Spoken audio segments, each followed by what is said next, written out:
రాయలసీమ వాసులపై మరోసారి నీళ్లు జల్లినట్టయింది. Rayalaseema lift scheme ద్వారా రోజుకు 3 టీఎంసీల చొప్పున నీటిని తరలించి రాయలసీమ ప్రాంతానికి అందించాలన్న లక్ష్యానికి అడ్డుకట్ట పడింది. కేంద్ర ప్రభుత్వం అనుమతులు నిరాకరించడంతో ఇప్పుడు వ్యవహారం చాలా నిరాశజనకంగా మారిందన్నట్టుగా రాయలసీమ వాసులు చెప్పుకొస్తున్నారు.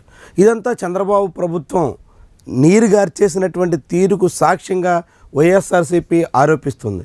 అదే సమయంలో 4 ఏళ్ల పాటు వైఎస్ఆర్సీపీ అధికారంలో ఉండగా పూర్తి స్థాయిలో అనుమతులు తీసుకురావడంలో సాగించినటువంటి ఆలసత్వం కారణంగానే ఇలాంటి పరిస్థితి దాపురించిందన్నట్టుగా తెలుగుదేశం పార్టీ చెబుతోంది. ఇరు పార్టీల వాదనలు ఎలా ఉన్నప్పటికీ ఇప్పుడు రాయలసీమ వాసులకు మాత్రం సాగునీటిని తరలించేటువంటి లక్ష్యంతో చేపట్టిన ప్రాజెక్టు పనులన్నీ నిలిచిపోవాల్సిన పరిస్థితి వచ్చేసింది. వాస్తవానికి శ్రీశైలం ప్రాజెక్టు ఎగువన మిగులు జలాలు సముద్రం పాలు కాకుండా అత్యధిక ఇన్ఫ్లోస్ ఉన్నటువంటి సమయంలో రోజుకి 3 టీఎంసీల చొప్పున తరలించాలి అన్నది రాయలసీమ లిఫ్ట్ ఇరిగేషన్ ప్రతిపాదన.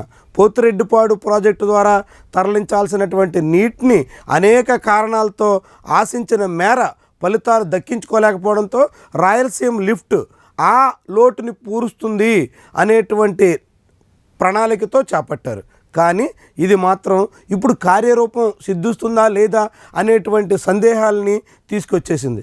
ఇప్పటికే గడిచిన 5 ఏళ్ల కాలంగా అనేక రకాల కారణాలతో జాప్యం జరుగుతూ ఇప్పుడు కేంద్రం నుంచి నిబంధనలకు విరుద్ధంగా సాగుతున్న ప్రాజెక్ట్ కాబట్టి అనుమతులు ఇవ్వలేము అనేటువంటి తాకీదులు రావడంతో ఇప్పుడు రాయలసీమ వాసులు అసంతృప్తి వ్యక్తం చేస్తున్నారు.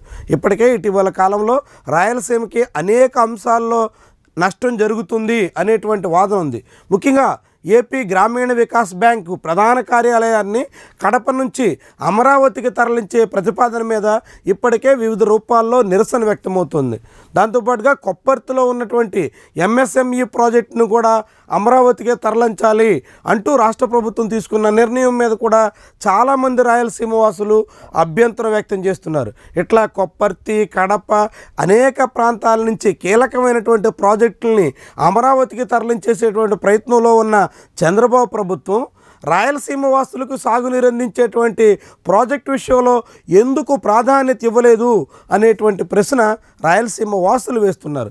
గతంలో జగన్మోహన్ రెడ్డి రాయలసీమకు అన్యాయం చేసినందుకు గాను రాయలసీమలో ఆయన్ని పూర్తిగా ఓడించి పూర్తి స్థాయి మెజార్టీతో తెలుగుదేశం పార్టీ కూటమి పార్టీల్ని గెలిపించినప్పటికీ ఇప్పుడు రాయలసీమకు కనీసం కూడా ప్రయోజనం అనుకూర్చేటువంటి ప్రయత్నం జరగడం లేదు అనేటువంటి విమర్శలు వెల్లువెత్తుతున్నాయి.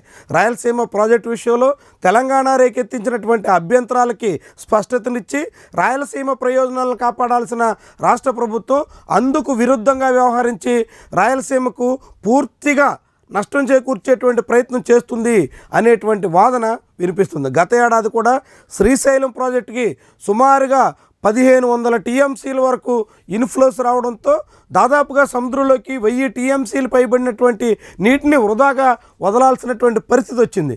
అలాంటి సమయంలో రాయలసీమల లిఫ్ట్ లాంటివి అందుబాటులో ఉంటే ఆ మిగులు జలాల్ని నేరుగా రాయలసీమ ప్రాంతానికి తరలించి సాగు తాగునీటిని ఎద్దడిని తీర్చేందుకు అవకాశం ఉన్నప్పటికీ చంద్రబాబు ప్రభుత్వం కానీ అంతకుముందు జగన్మోహన్ రెడ్డి ప్రభుత్వం కానీ ఆశించిన మేర శ్రద్ధ పెట్టకపోవడంతో ఇప్పుడు రాయలసీమ పూర్తిగా నష్టపోయే పరిస్థితి వచ్చిందన్నది రాయలసీమ వాసుల వాదన.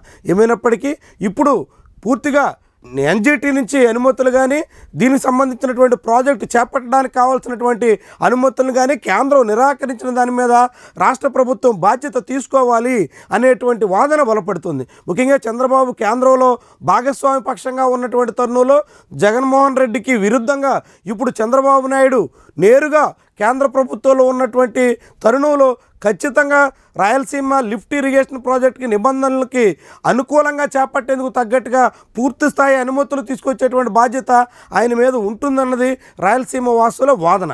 మరి చంద్రబాబు అందుకు తగ్గట్టుగా ప్రయత్నం చేస్తారా, లేకుంటే బనకచెర్ల పేరు చెప్పి పోలవరం బనకచెర్ల అనుసంధానం అంటూ దానితోనే ఆయన సంతృప్తి పడతారా? ఇప్పుడు తక్షణమే ఫలితాలు ఇచ్చేటువంటి ప్రాజెక్టు వదిలేసి ఎప్పుడో దీర్ఘకాలంలో అసలు ఆచరణలో సాధ్యమవుతుందో లేదో అనేటువంటి ప్రాజెక్టు చుట్టూ రాయలసీమ వాసుల ఆశల్ని తిప్పేసి సరిపెట్టేస్తారా? ఏం చేస్తారో చూద్దాం మరి.